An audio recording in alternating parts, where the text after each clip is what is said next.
Hi, friends. A name matters. Names give things significance, they give them meaning. It was about 15 years ago while pastoring a church. I went to prepare to preach a sermon on integrity and why it was important in the lives of Christians. And I remember so clearly doing a bit of a word study on that and discovering that it came from this word, integer. At that point in my life, I'd only heard of that word in terms of math, meaning a whole number. But as I dug in, I discovered that this is actually a word that has its roots in Latin that actually means in touch or intact, a unit complete in itself. As soon as I discovered that, I wrote a blog called Become an Integer. That was 2008. Fast forward 10 years. Over the last decade, the following decade, I worked to try to cultivate more integrity in my life, but I knew deeply that it mattered tremendously.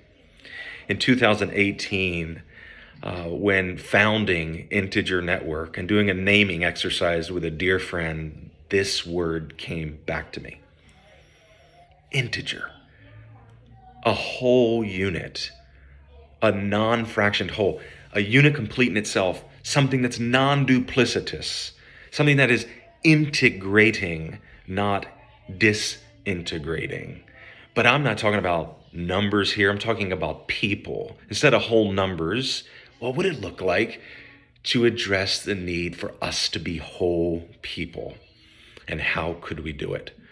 Thus, Integer Network, a coaching network that is intentionally fostering and promoting authenticity and vulnerability and wholeness, so that we can not only be connected to ourselves, connected to God, but also deeply connected to each other in what's real, in real relationship. And so that's what we're all about. And that's where our name came from. And we are on the journey of continuing to discover and promote what that's all about. But that's who we are. That's our story. That's our name. Integer Network. Thanks for listening.